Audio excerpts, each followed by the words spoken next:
வணக்கம். இது உங்களுக்கான ஒரு ஆழமான பார்வை. பெரிய மொழி மாதிரிகள், அதாவது எல்எல்எம்ஸ், சில சமயம் பார்க்கும்போது நிஜமாவே ஒரு மேஜிக் மாதிரி தெரியுது இல்லையா? ஆமா, கண்டிப்பா. கிட்ஹப் கோ பைலட்டை உருவாக்குனா ஆல்பர்ட் ஜீக்லர், ஜான் பேரிமன் கூட அப்படிதான் உணர்ந்ததா சொல்றாங்க.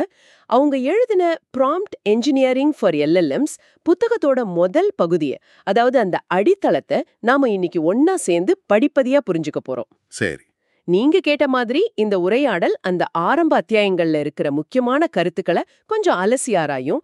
முதல் விஷயத்திலிருந்தே ஆரம்பிக்கலாமா? இந்த எல்எல்எம்மோட மாயாஜாலம் எப்படி வேலை செய்யுது? கண்டிப்பா. அந்த மாயாஜாலம் நீங்க சொன்னது ஒரு நல்ல ஆரம்ப புள்ளி. ஏன்னா அதோட அடிப்படை செயல்பாடு ரொம்ப ஆச்சரியமா எளிமையானது. அப்படியா? ஆமா. அத்தியாயம் 1 சொல்ற மாதிரி ஒரு எல்எல்எம் முக்கியமா என்ன செய்யுதுன்னா, அடுத்த வார்த்தை இல்ல அடுத்த டோக்கன் என்னவா இருக்கும்னு கணிக்க முயற்சி பண்ணுது. நம்ம போன் கீபோர்ட் மாதிரி. கிட்டத்தட்ட அப்படிதான். ஆனா இந்த எளிமையான கணிப்பு எப்படி இப்ப நாம பாக்குற ஏஐ புரட்சிக்கு வழிவகுத்தது, அதுதான் இங்க சுவாரஸ்யமான விஷயம். ஆமா, அதுதான் எனக்கும் ஆச்சரியமா இருக்கு. வெறும் அடுத்த வார்த்தையை கணிக்கிறதுல இருந்து இப்ப நம்ம பாக்குற அளவுக்கு சிக்கலான விஷயங்களை, இப்ப கோட் எழுதுறது, கட்டுரை எழுதுறதுன்னு எப்படி வந்துச்சு? அதுக்கு காரணம் இந்த மாதிரிகளோட பரிணாம வளர்ச்சி தான். முக்கியமா பாத்தீங்கன்னா 2017ல வந்த attention is all you need கட்டுரை. ஆமா, அதை கேள்விப்பட்டிருக்கேன். டிரான்ஸ்ஃபார்மர் பத்தி சொன்னாங்க இல்லையா? அதுதான். அதை அறிமுகப்படுத்தின டிரான்ஸ்ஃபார்மர் கட்டமைப்பு ஒரு பெரிய திருப்புமுனை. இதுக்கு முன்னாடி இருந்த சீக் டு சீக் மாதிரிகள்ல தகவல் பரிமாற்றத்துல சில தடைகள், ஒரு பாட்டில் நெக் மாதிரி இருந்துச்சு. ஆனா டிரான்ஸ்ஃபார்மர் அதுல இருந்த கவன கட்டமைப்பு, அதாவது அட்டென்ஷன் மெக்கானிசம் மூலமா ஒரு வாக்கியத்துல எந்த வார்த்தைகள் முக்கியம்னு நல்லா புரிஞ்சுக்க ஆரம்பிச்சுது. சரி, டிரான்ஸ்ஃபார்மர் வந்தது ஒரு படி. அதுக்கப்புறம் தான் ஜிபிடி மாதிரி தொடர்கள் வந்துச்சு. ஜிபிடி 1, 2, 3, அப்புறம் இப்போ 4. இங்க முக்கியமா என்ன செஞ்சாங்கன்னா, மாதிரியோட அளவையும் அதுக்கு கொடுக்கப்பட்ட பயிற்சி தரவுகளோட அளவையும் பிரம்மாண்டமா அதிகரிச்சாங்க. டேட்டாவையும் சைஸையும் ஏத்துனாங்களா? ஆமா, டேபிள் 1.1ல பாத்தீங்கன்னா அந்த வளர்ச்சி தெரியும். அபாரமான வளர்ச்சி. இதோட விளைவு என்னன்னா, நாம எதிர்பார்க்காத வெளிப்படும், அதாவது இமர்ஜென்ட் திறன்கள் இந்த மாதிரிகள் கிட்ட வர ஆரம்பிச்சது. இமர்ஜென்ட் திறன்களா? அப்படின்னா? அதாவது ஒரு குறிப்பிட்ட வேலைக்குன்னு தனியா பயிற்சி கொடுக்காமலேயே அதுங்க பலவிதமான வேலைகளை தானா செய்ய கத்துக்கிட்டது. அன்சூப்பர்வைஸ்ட் மல்டி டாஸ்க் லேர்னிங்னு சொல்லுவாங்க. ஓ. சில உதாரணங்களை கொடுத்தா போதும் அந்த வேலையை செய்ய ஆரம்பிச்சது. அதுதான் ஃபியூ ஷாட் லேர்னிங். இதுதான் சொல்ல போனா ப்ராம்ப்ட் என்ஜினியரிங்கோட ஆரம்பம். நாம கொடுக்கிற உள்ளீட்டை, அதாவது ப்ராம்ப்டை மாத்தி நமக்கு வேணுங்கிற வெளியீட்டை, அவுட்புட்டை மாதிரி கிட்ட இருந்து வாங்குற ஒரு கலை. அப்போ ப்ராம்ப்ட் என்ஜினியரிங்னா சுருக்கமா என்ன சொல்லலாம்?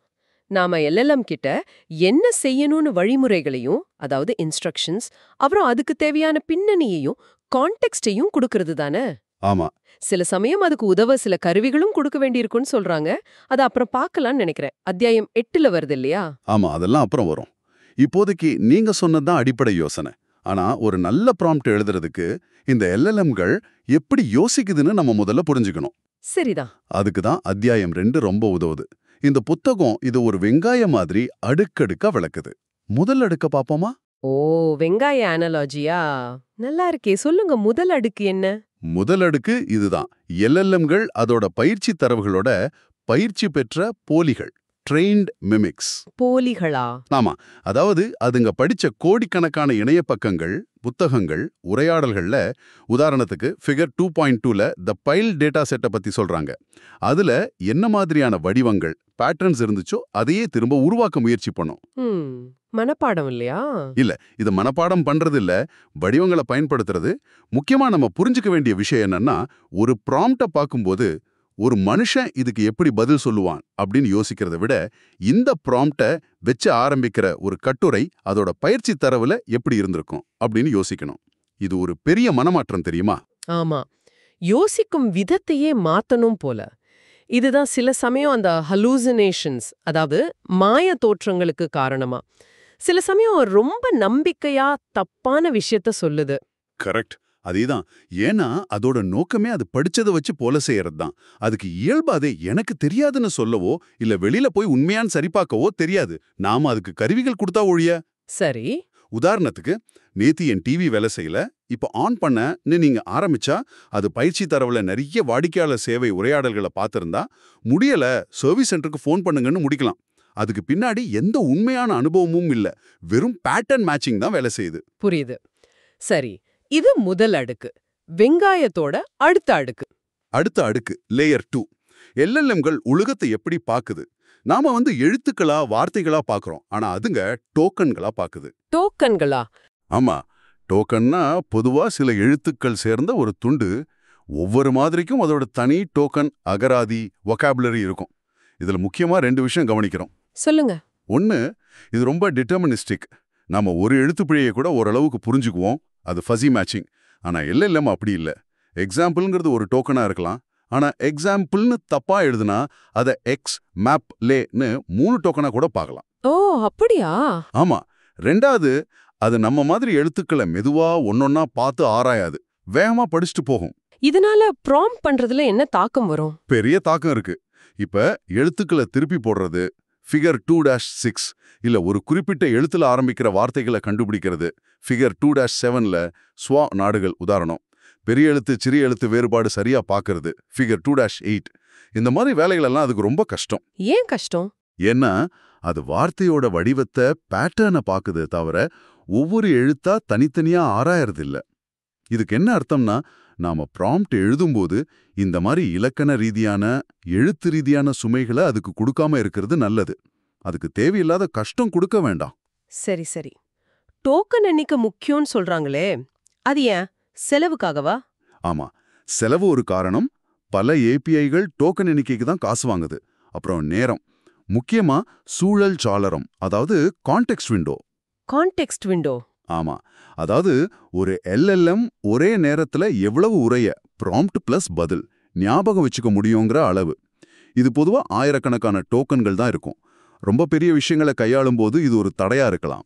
ஓகே, இது 2வது அடுக்கு. அடுத்தது அடுக்கு 3. எல்எல்எம்கள் ஒரு நேரத்துல ஒரு டோக்கன் தான் உருவாக்கும், 1 டோக்கன் அட் a டைம். இதுக்கு பேரு auto regressive model. Auto regressive? ஆமா, செயல்முறை இதுதான். ப்ராம்ப்டை படிக்கும், அடுத்த டோக்கனை கணிக்கும், அதை ப்ராம்ப்ட் கூட சேர்க்கும், இப்போ இந்த நீண்ட ப்ராம்ப்டை வச்சு அடுத்த டோக்கனை கணிக்கும். இப்படியே தொடர்ச்சியா போய்கிட்டே இருக்கும். ஃபிகர் 2-9ல இத பார்க்கலாம்.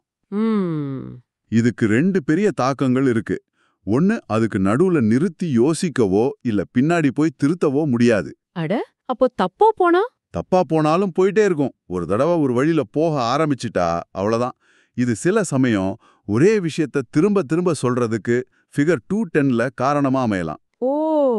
2வது, இதுல டெம்பரேச்சர்னு ஒரு செட்டிங் இருக்கு. டெம்பரேச்சர் 0னா எப்பவுமே அதிக நிகழ்தகவு உள்ள டோக்கனை தான் தேர்ந்தெடுக்கும். கொஞ்சம் போரிங்கா, ப்ரெடிக்டபிளா இருக்கும். சரி. 0க்கு மேல போனா கொஞ்சம் வித்தியாசமான, படைப்பாற்றல் உள்ள பதில்கள் வரும். ஸ்டொக்காஸ்டிக்னு சொல்லுவாங்க. ஆனா ரொம்ப அதிகமாக்குனா தப்பு தப்பாவும் உளரவும் ஆரம்பிச்சிரும். ஃபிகர் 213ல உதாரணம் இருக்கு. இது சுவாரஸ்யமா இருக்கு. யோசிக்காம திருத்தாம ஒரு டோக்கனா போயிட்டே இருக்குதுன்னா, சில கடினமான வேலைகளை எப்படி செய்யுது? அதுதான் கடைசி அடுக்கா? டிரான்ஸ்ஃபார்மர் பத்தியா? ஆமா. அடுக்கு 4 சுருக்கமா அந்த டிரான்ஸ்ஃபார்மர் கட்டமைப்பு பத்தி சொல்லுது. உள்ளக்குள்ள ஆயிரக்கணக்கான சின்ன சின்ன செயலாக்க அலகுகள், மினி பிரெயின்ஸ் மாதிரி இணையா வேலை செய்யுது. ஓகே. கவன கட்டமைப்பு, அதாவது அட்டென்ஷன் மெக்கானிசம் மூலமா எந்த டோக்கன்கள் முக்கியம்னு பார்த்து தகவலை பரிமாறிக்குது. ஆனா முக்கியமா கவனிக்க வேண்டியது இதுதான். தகவல் எப்பவுமே இடமிருந்து வலமா, கீழிருந்து மேல மட்டும்தான் போகும். புரியலையே. இடமிருந்து வலம், கீழிருந்து மேலன்னா? இதுக்கு என்ன அர்த்தம்னா, மாதிரி அதுக்கு இடது பக்கம் இருக்கிற டோக்கன்களை, அதாவது அதுக்கு முன்னாடி வந்த டோக்கன்களை மட்டும்தான் பார்க்க முடியும். அதான் பேக்வர்ட்னு சொல்றாங்க. சரி. அது மட்டும் இல்லாம ஒரு தடவை படிச்சதை திரும்ப போய் சுலபமா பார்க்க முடியாது.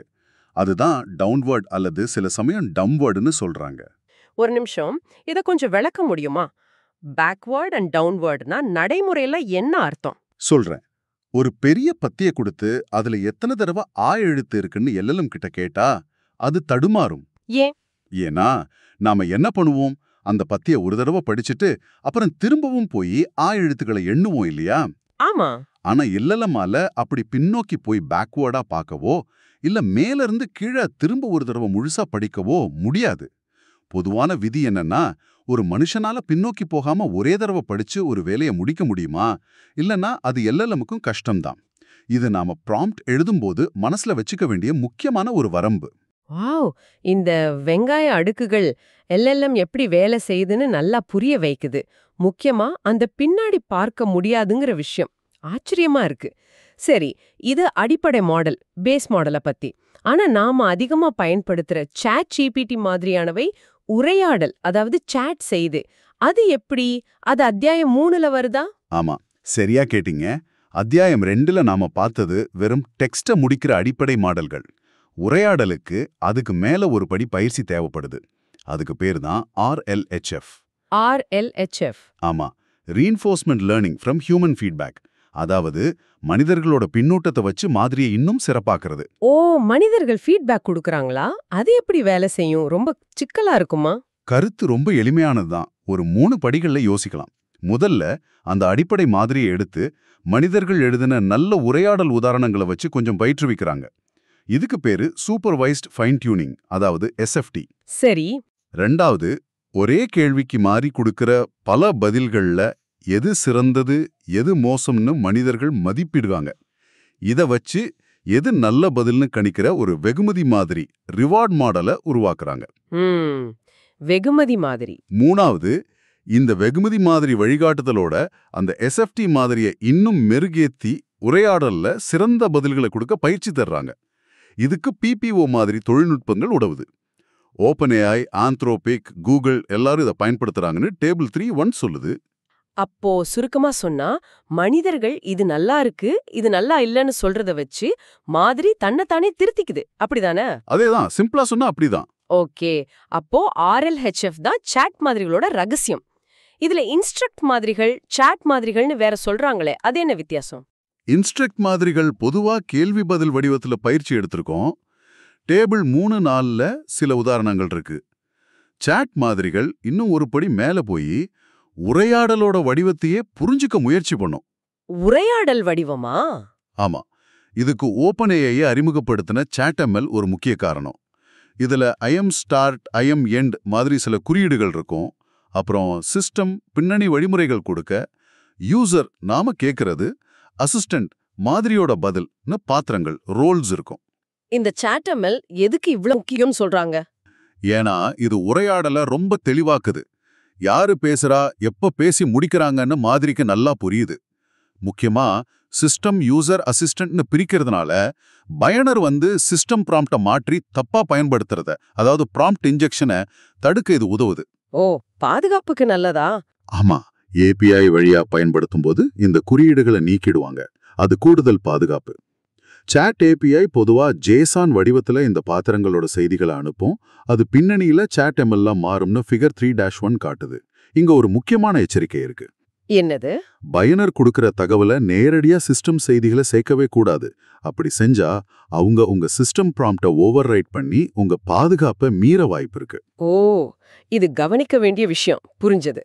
சாட் மாதிரிகள் எப்படி உருவாகுது, அதுல ChatML-ஓட பங்கு என்னன்னு தெளிவா இருக்கு.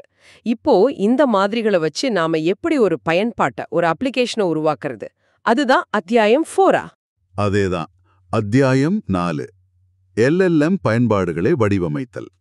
இதுவரைக்கும் நாம மாதிரிய பத்தி பார்த்தோம். இனிமே அதை சுத்தி எப்படி ஒரு அப்ளிகேஷனை கட்டுறதுன்னு பார்க்கலாம்.